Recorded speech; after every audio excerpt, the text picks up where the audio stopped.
Hello, everybody. It's Dr. Rick Wallace dropping in on you.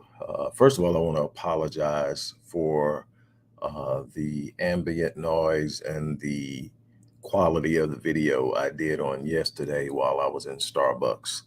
I tried to come to the office to do it, but it was a holiday here at the office, so they didn't have the unit on, and it was extremely hot. I mean, within a couple of minutes of being in here, I was already sweating, so I knew I wasn't going to be able to do that, but it was something on my mind that I really wanted to get off. So what I'm going to do is I'm going to come back and I'm going to share it with you wholly and newly today, because I think it's something so important that you need to hear this message. I think that it is something that can truly help you move into a different place in your life and to get results that are meaningful, relevant, and lasting. So I am going to redo it in the office without all of the ambient background noise that comes with being in a place like Starbucks.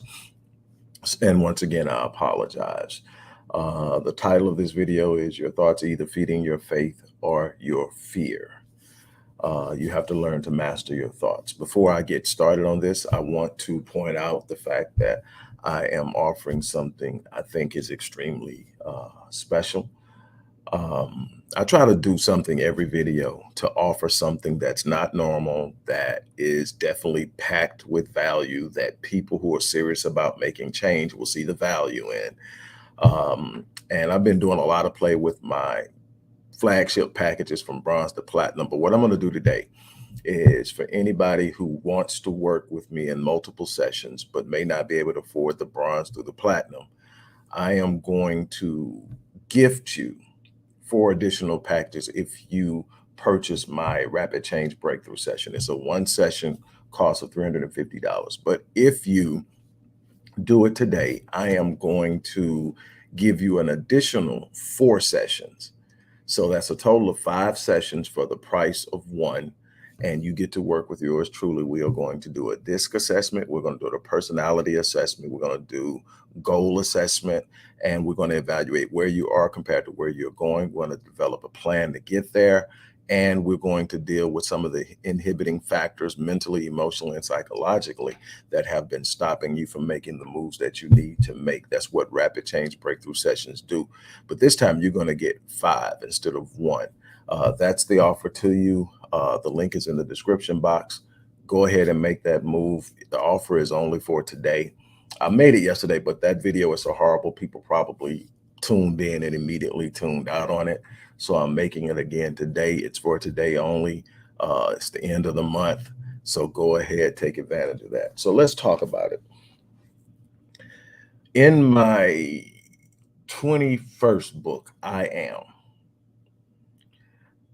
which was subtitled The Power of Personal Declarations, I talk about the importance of our thought processes. I talk about, scriptures like in Proverbs, as a man thinks, so is he. And I talked about the importance of our thoughts and how they impact our behavior, and especially on a subconscious level. Subconsciously, the thoughts and cognitions that develop underneath the surface control 96% of our behavior. So how we develop and build what's underneath is what really truly gets us there. Consciously, we can exert our will for about 4% of our outcomes. We can will ourselves to do it. Just say, I'm gonna wake up every day. But eventually there has to be a habitual thought process that is deep enough to work from the soul. That's why the Bible says, out of the abundance of the heart, the mouth speaks. What it's actually saying is based off of ancient Greece. When it says cardia, what it's not talking about the physiological heart. It's talking about the center of the soul, which is the subconscious. And it's telling you, out of the abundance of the subconscious, the mouth speaks. So your self-talk also comes from your thought process. But here's the thing.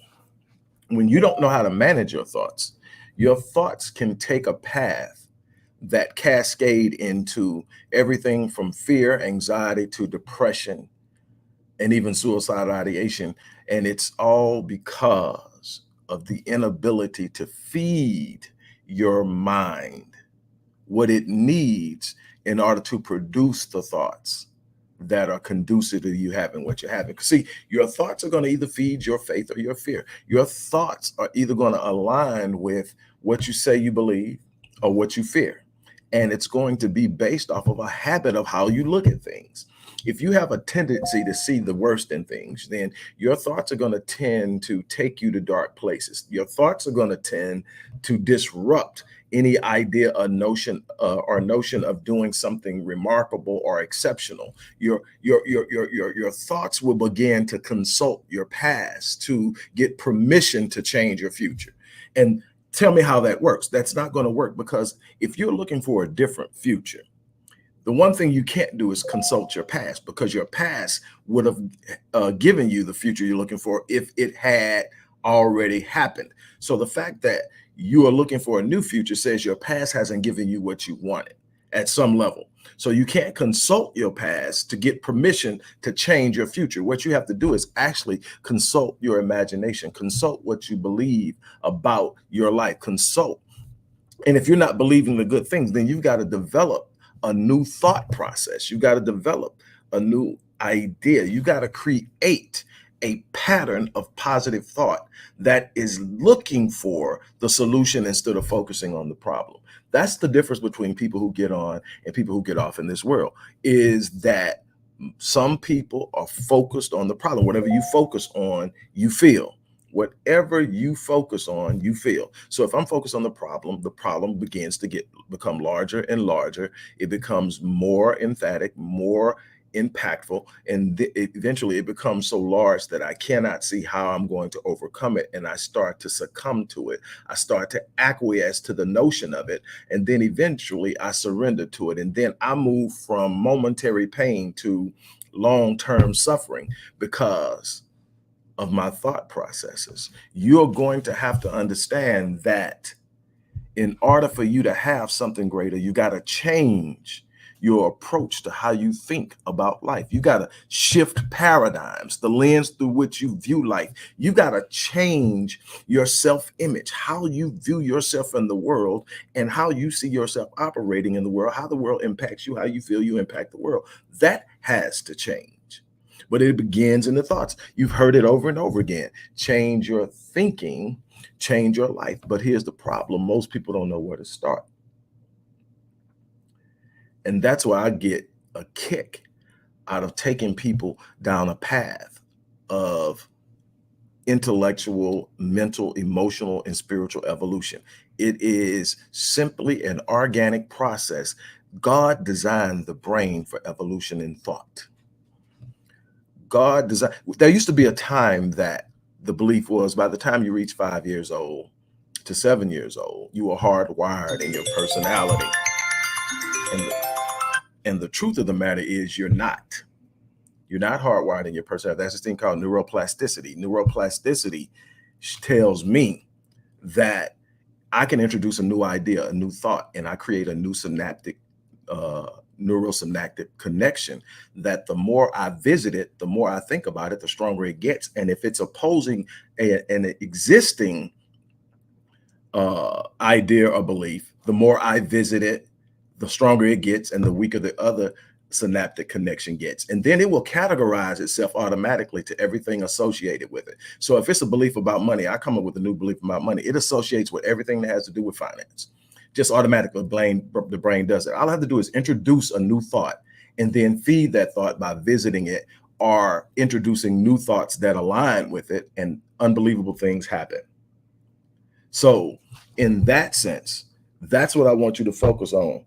You have to change the mental diet that you're consuming.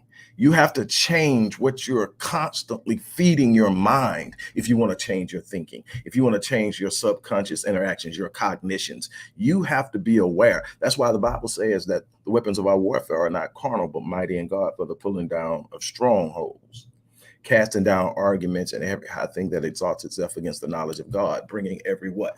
You hear me say this a lot because it is the thing that I have hung my hat on.